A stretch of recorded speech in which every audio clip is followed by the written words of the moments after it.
Hello, hello. Welcome. I'm Elizabeth Inman here at Federal Employee Benefit Coordinators, and I'm so excited today to have one of my favorite people on our podcast today, and that is Raj from the Government Employees Health Associates, one of the largest health benefit plans for federal and postal employees. And Raj, welcome. Welcome to the podcast again. Thank you, Elizabeth. So good to see you again. Would you mind just telling us a little bit about G.E.H.A. and your background with them and what all they do for our federal employees? Absolutely. We'd be happy to.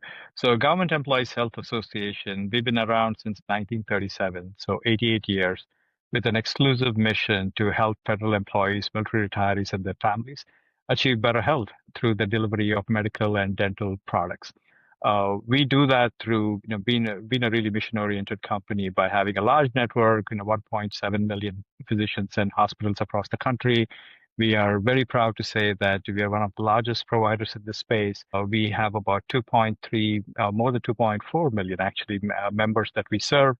And we are very happy to be here today to talk a little bit about how to help members, achieve better health as they move through this very different year this time around. It is a different year, and that's why I'm so excited that you agreed to come on our podcast again, because there's just, not enough information for people to get their hands on before and during open season. So you've always been so open and so kind to share lots of information. And, just that information in the introduction is good for people to know, especially like you said, during this period of time. There's a lot of employees that's very nervous. There's retirees that's a little bit nervous about healthcare these days. And to know that G.E.H.A. has been around since 1937. That's impressive. And 2.4 million. Wow.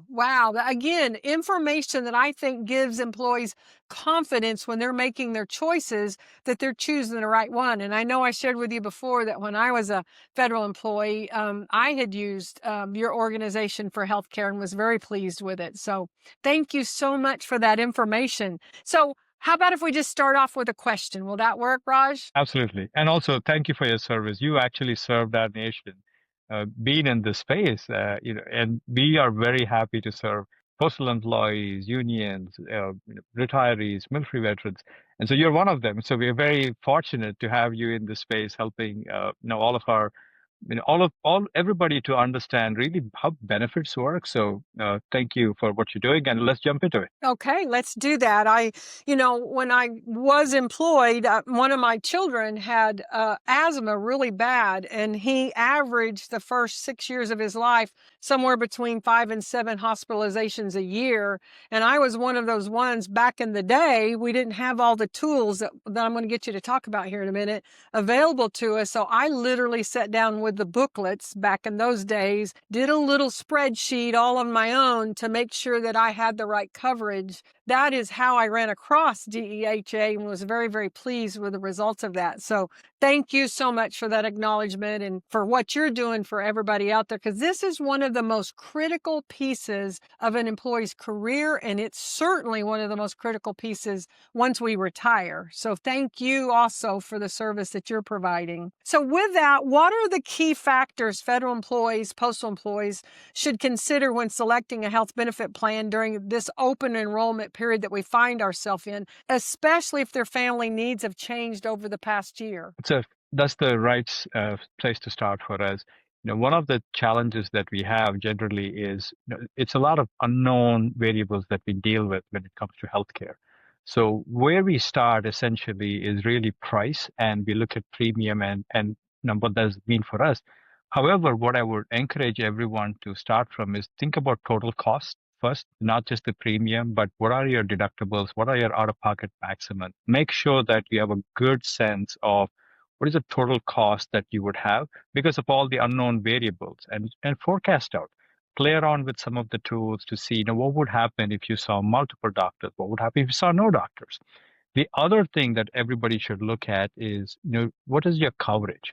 So everyone looks at the physician, directory, the provider directory, and gets a sense of, I got 1.7 million providers, 1.6 million providers, 1.9 million providers, depending on the carrier. We all generally have a lot of providers. However, it's not just important to see if the provider is in network. It's also important to see if you want to see somebody who may not be in network. Do you have out of network benefits just in case you end up having something during the year that you didn't forecast? And now how do you get that care? And so, make sure that you have out of network benefits. Should you have some situations, if you're traveling especially, and if you're aging into certain call it metrics of when we go into a certain age, we end up having a situation of medical necessity that we may not be aware of. So just make sure that you have all of that. And finally, will you actually get an appointment with the person? You can have all the doctors in the world, but when you reach out to make an appointment, if they're not available, then they're no good. What's the benefit of having amazing health insurance if you cannot use it? So you have to check into those variables, get your total cost and information, play around with some scenarios, check into the provider directory, make sure you have good in-network and out-of-network benefits should you need them, and then check in to see if the physician can actually take you in, especially if you're a new patient. That is such a that is such a deal right now, Raj. I mean, you nailed it. It's why I love having you on the program with me. You're in this space. You're working this every single day, and you see those unusual things pop up. You understand. You hear the voice of your members, and you know the things to tell us to look for. I know here locally, I don't even live in a big city. I'm around Tulsa, Oklahoma, but there was a provider, a doctor that was so popular. I mean, does a wonderful job, but because of that, his list of patients is so long that it was impossible to get into him any closer than 3 months out. And that is a real thing. I'm so glad you brought that up. I hadn't even thought about that until you said it. And yet it's something I've experienced myself. So thank you for that. So, Raj, what tools and resources are available today for our federal employees, especially in today's environment, that they may be looking to make informed decisions about their healthcare options? Can you kind of explain to us what some of those tools and resources are? Yeah, absolutely. Thank you. That's a great question there, because having the right tools really helps you ready to do the job. So the number one thing is to take a look at the brochures that all of us provide. So the brochures are the written information around your benefits, and you can compare with your current plan to see what changes are occurring. So have that handy. There is no substitute for able to flip pages and look through various plans than to go up and down a screen. However, once you do that, still go to the screen, go to the websites that we have. Checkbook is an amazing facility. It's one of the tools that we have that's not developed by any specific carrier. It's independent, and so you have an opportunity to go to the checkbook and run some simulations based on what your needs are, what your coverage expectations are. And then you'll get some good rankings in terms of what are the various plans you need to look at. And then finally, the most important thing to me is to actually have a conversation.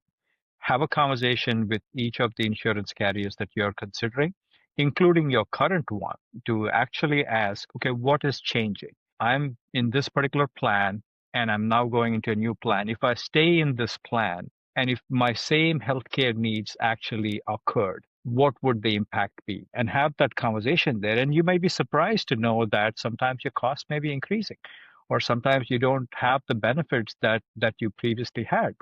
And we have a very short period of time. It's a 4-week window to make this decision. The last most important tip that I would share is, it's just like any holiday shopping season. Towards the end of open season, the call volumes really climb up. And so if you're somebody who really has the interest to understand your healthcare needs and have the conversation, and I think everyone should, call now, because pre-Thanksgiving is where you have the best chance to skip the queues, talk to people, take as much time as you want. All of these are free services provided by every carrier. So don't hesitate.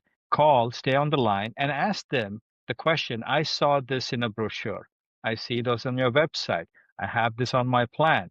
help me understand how the future could look like. These three tools really go a long way in making sure that you're best prepared to face this open season and make the right choice for you. Once again, my audience can tell exactly the reason why I want you on my program every year come open season. These little tidbits are so valuable. And you speak my language. Look at the brochure. Yes, then go to the screen. So here at Federal Employee Benefit Coordinators, we kind of offer that in between as well, especially for those that's in the audience that are really nervous about maybe the technology. They're nervous about understanding what they're seeing. We can have a preliminary conversation with them. And almost always, Raj, once we talk to somebody, even help them through the checkbook, help them through the comparisons, we always make that same recommendation. And that is pick up the phone and call them. And I love that little extra tidbit you told us.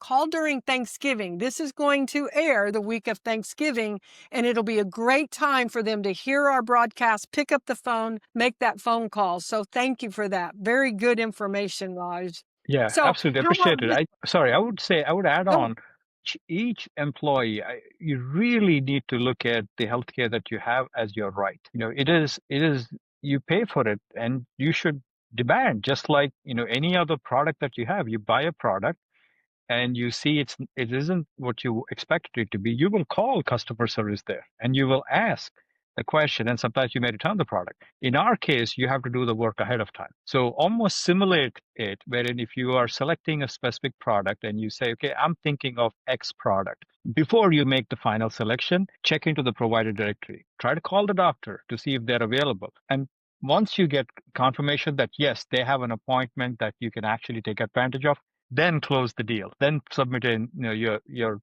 enrollment options, because once you do it, you're in it for a year. So please do the shopping ahead of time, not just from a plan point of view, but from the care that you expect. that is great. This is where the rubber meets the road. This is why I love having him on this program, because he really does understand what we're facing when we're out here trying to make these decisions. And I appreciate that tidbit very much. Now, how about how can federal and postal employees ensure that they're choosing a plan that balances that affordability with comprehensive coverage, particularly when it comes to the out-of-pocket costs and premiums? You kind of alluded to that, telling them how to go about looking at certain items, looking at certain costs. But is there something a little more specific you'd tell us about affordability and balancing the costs? Yeah, absolutely. The biggest thing that you can look at when you look at affordability as a variable is, first, what is your initial out-of-pocket cost going to look like in the beginning of the year? So as the year starts, your deductibles reset, everything resets. So you start fresh. So if you're somebody who is not using the system a lot, then maybe you expect to have lower premiums because your care will come later on in the year and you would have saved money, you would have accumulated benefits, and that would be okay for you. But if you're somebody who is about to get care right away, then your affordability gets switched upside down, wherein you have to pay for that care early on. So make sure that you can cover for whatever the premiums are up ahead. So then you can enjoy the benefits rest of the year when you've already met your deductible or met your out-of-pocket maximum. So affordability is really important and we have to make sure that the total cost is considered for affordability. Just the premiums are no longer enough, because sometimes you may have a deductible that's so high that will take you the whole year to get to that. So you're essentially paying lower premiums, but your deductible is also pretty high. So you're essentially funding your care on your own. So really looking at what is your out-of-pocket maximum. I always encourage people to look at the out-of-pocket maximum and just assume if you need a lot of care, that's your investment into your health. And then look at your premiums to see, okay, if your out-of-pocket maximum, you've already invested that into your care for the year, then how do your premiums play out for the rest of the year? So now you can do your calculation almost as if, are you funding your care early in the year or later in the year? Great information. Thank you so much for that. Now, as one of the largest carriers in the FEHB space, what updates or changes in GEHA's offerings this year do you think that the federal employees should know ahead of time? And what would you say truly sets GEHA apart from the other carriers? Yeah, absolutely. Great question. This year, we have decided to invest heavily into member care by bringing in tools and services for them to actually manage their care. So the benefits are strong, but most importantly, the care delivery and all of the care programs that people need, because that's where really managing a healthcare affordability starts with. Can we invest in well care, not just sick care? And we have taken a great bit of investment into how do we help people be well ahead of time as their health evolves, instead of just investing in sick care. So we have care programs, condition management programs, we have all of that, but our heavy investment has been in online tools and making sure that we have a lot of wellness programs, health assessments, and so on, so people can actually understand where they are and get healthy. That's been the biggest change that we have focused on because our benefit portfolio is very strong. We fund $1,000 on the HDHP plan for a self and $2,000 for a family. So we fund, and most of our plans are fully loaded with benefits. We have every plan has out of network benefits except Elevate Plus, but everything else is fully loaded. So we have decided to fund in the actual care of members this time around. Well, thank you for that, Raj. I'm so excited to hear that about the healthy, keeping us healthy, having member care at the forefront. It was one of those things I always thought about. I would think, back in the day when they wouldn't cover things for well-being, I always thought it would be a great investment that in the long run would save money both for the carriers and for the employees. So I'm excited to hear that that's one of the things you guys are emphasizing this year. Thank you for that. Yeah, absolutely. One So thing that the insurance industry does overall is, we look at ROIs and everybody looks at, return on investment. And it's fair and they should. However, when you are a mission oriented company, and that's what we are, we have a very powerful mission and vision statement. And we talk about making sure that we empower, making sure we inspire. So when we combine those two, we want to inspire and empower our members to take control of their health. So it's a powerful, mission and vision statement set. And so the way we can invest in wellness is because of that. So we know that we are going to be around for a long time, and we know that our members are going to be around for long, healthy lifespans. So we can go ahead and offer wellness programs up ahead and a lot of education on wellness. It could be something as simple as healthy nutrition and eating. And investing in those programs, we believe will work out for us because unlike a commercial business that may have, Wall Street to answer to, we answer to our members. And so we feel very compelled that doing the right thing for the members, including investing in programs that most others may look at as, maybe shaky ROI, we actually believe that is the right thing and we continue to do that. music to our ears. I know my viewers perked up when you said, an organization that's going to be around a long time because our members are going to be around a long time. Key things for you to think about when you are wanting to select your carrier. Even though open season is every year, you want something that's going to last and that is going to help you last. So great information. Once again, you guys can see why I love having Raj on the program with us. So thank you for that. Okay, good deal. Where can federal employees learn more about your organization, about GEHA? Just go to gha.com and you have a plethora of information. And we have various tools over there wherein I would encourage you to chat with somebody online. And I would highly encourage you to call. We've decided early on in my time here, I've been 3 years in the company, very honored to be part of this organization. We decided we are going to invest very heavily into the call center, the inbound call center. So make sure that there are hundreds and thousands of well-trained representatives at a high skill level, because we want to make sure that we have all of the information, but also deliver it in a very empathetic way that we are not rushed to get off the phones. We take all the time in and make sure that when our members call us, It's a privilege that to have the opportunity to answer their questions, and that's how the team is trained. So that's the number one thing is you can go to the website and take a look at what's there, but I would encourage to take a look at the phone number and give it a ring. Very good. Thank you so much. I so appreciate this time you spent with us today. I think the information you gave was very valuable, and I know it'll help every person that's trying to make their decisions during this open season. So once again, just to recap, he gave you 3 tools. If you didn't write those down as we started, go back and re-listen to this broadcast. Get those tools down, and then the suggestions that he made for you about how to decide, affordability when it comes time for your health and taking care of yourselves. And then don't forget that you can always call us. We'll just reiterate what Raj has already said. I love the matching philosophy that GEHA has with federal employee benefit coordinators, and that's making you first, that your health, your well-being is number one. And I believe that about this organization. That's why I'm happy every year to have them on this podcast. I know how busy you are, Raj, and you take time out every year to come on and join us. And I just can't thank you enough. Thank you for all you do to serve our federal workforce and our federal retirees and Postal. Thank you from the bottom of my heart. It's an honor to be on your program. It's an honor to represent the company. And what a privilege we have to actually serve. A number of us dream of serving people, and I feel very fortunate to have the opportunity. So, Elizabeth, thank you so much for bringing me on, and it's great to see you. And wish everybody happy Thanksgiving and holidays, and good health into the new year. Okay, the same to you. Happy Thanksgiving. Thank you so much.